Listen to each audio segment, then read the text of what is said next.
Salut, donc comme tu as pu le voir aujourd'hui, on va parler du lait, donc un sujet très controversé dans le domaine de l'alimentation. Alors avant de rentrer dans le vif du sujet, je voulais faire une petite aparté. Il y a énormément de personnes qui en parlent et en général, on connaît pas trop leurs convictions et leurs intérêts derrière leurs propos. T'en as par exemple qui sont tout simplement payés par des industriels ou des lobbies laitiers, ça existe. Il y a aussi d'autres qui ont des intérêts totalement inverses mais tout aussi importants. Ça va être par exemple la vente de régimes, de bouquins qui du coup cherchent à limiter les produits laitiers. Donc ils ont autant d'intérêts. Et puis après il y a tous ceux qui ont des intérêts un peu plus, si on peut dire, intellectuels, qui sont plus de l'ordre de la conviction. Donc là j'entends plutôt parler de ceux qui consomment justement sans lait, ou par exemple les végétaliens, qui en plus des raisons sociales, économiques ou surtout éthiques, ils essayent de trouver des arguments de santé. Donc je te donne un petit peu mes convictions sur le sujet et je t'invite à te renseigner sur les autres personnes qui t'en parlent, pourquoi ils ont ce genre de discours. Donc moi, je pourrais me qualifier de flexitalien. Donc en gros je suis végétarien, je consomme pas d'animaux, donc pas de viande, pas de poisson. Voilà. Et j'essaye au maximum d'éviter les produits laitiers et les œufs. Pour des raisons éthiques, écologiques. Je ne vais pas rentrer dans les détails, tu as plein de livres et de vidéos à ce sujet d'autres personnes, donc ça ne sert à rien. Néanmoins, j'en consomme de temps en temps, et ça c'est plus pour des raisons sociétales, si on peut dire ça comme ça. Ça va être quand je vais être par exemple avec ma famille, ou au resto où là c'est compliqué d'avoir des repas vegan, donc dans ce cas là je consomme encore, mais c'est en transition. Donc bref, tout ça pour que tu te fasses une petite idée un petit peu de ma vision et donc de ce que j'ai plutôt envie de montrer des produits laitiers. Donc voilà, maintenant on va rentrer vraiment dans le vif du sujet. J'ai pris, comme à mon habitude, un rapport de l'ANSES. Si t'as pris un petit peu le train en marche et que tu sais pas du tout ce que c'est que l'ANSES, c'est en quelque sorte l'agence nationale référente en termes de nutrition. Donc ce rapport date de 2016 et divise un petit peu l'analyse en deux parties. Il présente d'abord les intérêts et les inconvénients simplement du lait. Et ensuite, ils vont présenter les intérêts et inconvénients, mais des produits laitiers. Donc les produits laitiers, c'est le lait, les yaourts, les fromages et tout ce qui est proche de ça. T'enlèves par contre le beurre et tout ce qui est crème. Alors, au sujet du lait, je vais mettre à côté une présentation un peu plus détaillée parce que j'ai pas envie de rentrer trop dans les détails, ça va être très rébarbatif sinon. Ce qu'il faut que tu saches, c'est que ça a un intérêt et un inconvénient. Et c'est sur le cancer. C'est un inconvénient sur le cancer de la prostate. Alors d'un point de vue statistique, donc de fiabilité, la littérature scientifique montre que c'est potentiellement une aggravation de ce cancer, donc de la prostate, mais c'est pas sûr. Et de l'autre côté, par contre, c'est plus fiable, c'est un cran au-dessus d'un point de vue fiabilité statistique. C'est le cancer colorectal. Donc, le lait est considéré comme plutôt bénéfique pour la prévention du cancer colorectal. Ensuite, si on parle des produits laitiers, là tu as un peu plus de points positifs. Encore une fois, c'est le même point, il y a un seul point négatif, c'est l'augmentation du risque de cancer de la prostate. Et celui qui est le plus important, c'est le fromage. Je donne les descriptifs bien détaillés à côté. Et par contre, ça a plutôt des bénéfices pour ce qui est le diabète, les maladies cardiovasculaires. Et en fait, c'est déjà bien. Alors, je sais pas si tu t'es souvent intéressé à ce sujet du lait, de toute la sphère alimentation et santé à ce sujet, mais il y a d'autres points négatifs que certaines présentent. Il y a l'augmentation des fractures avec ce qu'on appelle le paradoxe du calcium, mais il n'y a pas de réelle preuve scientifique, c'est-à-dire qu'il y a des études qui sont portées dessus, mais statistiquement il n'y a rien qui est prouvé. Et le deuxième, c'est le cancer du sein. Alors là, ils en parlent pas du tout. Par contre, j'ai retrouvé une autre étude, un autre rapport de l'ANSES qui date par contre de 2012 et qui portait pas exactement sur le lait, mais sur les IGF-1. Donc là, je pense que je t'ai perdu. Ce qu'il faut que tu saches, c'est que les IGF-1, c'est une molécule qui est présente dans le lait.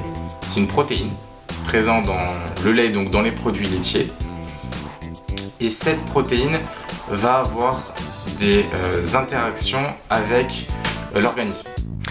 Et c'est à ce moment que la caméra s'éteint et je me rends compte bien évidemment que durant le montage.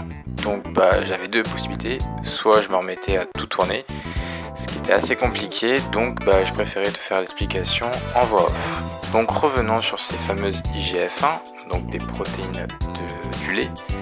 Donc l'idée c'est de voir quelle interaction ont les IGF-1 sur le cancer du sein. Donc si on s'en tient au rapport de l'ANSES de 2013, les IGF-1 augmenteraient le risque de cancer du sein. Donc là on serait tenté de dire que si on consomme du lait, on augmente le risque de cancer du sein. Sauf que dans ce même rapport, il y a aussi la comparaison, enfin plutôt l'analyse avec le cancer de la prostate et du côlon et du rectum, donc le cancer colorectal. Donc je te fais un petit rappel si tu as déjà oublié ce que je t'ai dit il y a même pas 5 minutes. Concernant le cancer de la prostate, le lait augmenterait le risque de ce cancer.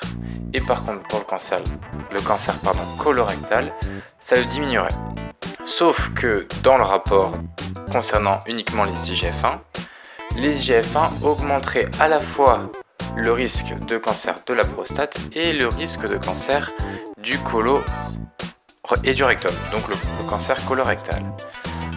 Alors là, ça s'explique par plein de raisons et la principale, c'est tout simplement que les IGF-1 sont un des constituants du lait. Il y en a plein d'autres, il y a le lactose, il y a d'autres protéines comme le lactosérum, la caséine, il y a aussi la vitamine D et plein d'autres éléments que je ne connais pas et que même les scientifiques ne connaissent pas parce que c'est très compliqué de tout doser et ainsi de suite. Donc tu te doutes bien que tous ces éléments ne sont pas inertes, ils interagissent entre eux et donc tout ça on l'appelle l'effet matrice. Et donc cet effet matrice correspond à l'effet qu'a le lait sur notre organisme. Donc réduire l'effet du lait à une simple molécule, un simple élément présent dedans est totalement faussé. Et voilà, c'est la première raison, il y en a d'autres, mais je ne vais pas rentrer dans les détails. Donc, pour en revenir sur le cancer du sein, on ne peut pas vraiment donner de conclusion. Donc, à voir par la suite, peut-être d'autres études, mais pour l'instant, on ne peut rien en conclure. Et donc, pour finir, voilà un petit tableau résumant le rapport de l'ANSES, donc pas des IGF-1, mais sur l'interaction du lait avec l'organisme. Après, tu te poses peut-être des questions sur la fiabilité de l'ANSES. Est-ce qu'elle n'est pas corrompue? Est-ce qu'elle n'est pas simplement financée par des lobbies laitiers ou autres? Aucune idée. Par contre, accuser l'organisme qui rédige un rapport qui va tout simplement à l'encontre de tes principes sans preuve, étant donné que ça n'a pas de fondement, je peux rien pour toi en quelque sorte. Par contre, là où tu as peut-être plus de questions, c'est sur le rapport en lui-même. Parce que tu le sais peut-être, enfin on entend souvent surtout que simplement les études scientifiques sont pas saines à 100%, il y a certains conflits d'intérêts, il y a certains biais, que ce soit méthodologiques, statistiques ou autres. Donc c'est tout à fait possible que même si l'agence ne soit pas du tout corrompue, il y a ces biais qui modifient un petit peu le rapport et la conclusion générale. Alors là-dessus, encore une fois, on ne peut pas en être certain. Par contre, ce sont des experts et qui sont bien plus experts que nous dans le domaine de la science et du coup de la recherche. Ils sont beaucoup plus compétents pour analyser que ce soit les méthodes ou les conclusions de chaque étude, puisque, encore une fois, ce rapport, c'est un regroupement en fait des études. Et en plus de ça, sur le domaine sur le sujet du lait et des produits laitiers, le rapport en fait est issu d'un autre rapport. L'autre rapport a été réalisé par WCRF, qui est en quelque sorte l'organisme mondial qui gère tous les sujets sur le cancer.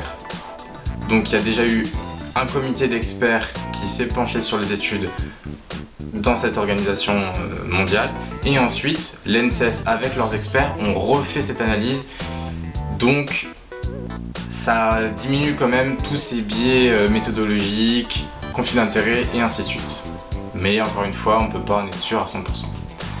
Et le troisième point qu'on pourrait se demander, c'est est-ce que ces experts, parce que bon, prétendre qu'ils sont pas experts, parce que là on peut tout prétendre quoi, mais dire que ces experts sont par contre financés indirectement ou directement par des fonds privés, donc tout bêtement les lobbies laitiers sur ce sujet là, encore une fois c'est un peu biaisé parce que l'ANSES pour le coup là était assez intelligent. Au lieu de chercher à trouver des experts qui n'ont aucun conflit d'intérêt et se retrouver forcément avec certaines personnes qui vont cacher leurs intérêts, ils ont en fait confronté des personnes qui avaient des intérêts contraires. Tout simplement, il y a des experts qui sont présentés comme employés ou financés par des lobbies laitiers, par des agences financées par les lobbies laitiers et l'industrie dans son ensemble. Et de l'autre côté, dans le même comité d'experts, il y a des personnes qui viennent par exemple de journaux comme l'UFC peut choisir, ou des organisations qui cherchent à diminuer la consommation de produits laitiers, donc typiquement les agences véganes ou végétariennes, et encore d'autres qui sont un peu plus neutres sur la question. Donc voilà, alors il y a plein d'autres raisons de se poser des questions sur le lait, d'un point de vue santé encore une fois. Je vais revenir dans une deuxième partie parce que là je pense que ça fait comme déjà quelques minutes que je parle. Donc je te remercie d'être resté jusqu'à la fin. N'hésite pas à partager si tu penses que ça peut aider des personnes de ton entourage, à t'abonner si ce n'est pas déjà fait, à liker, et moi je te dis à la prochaine.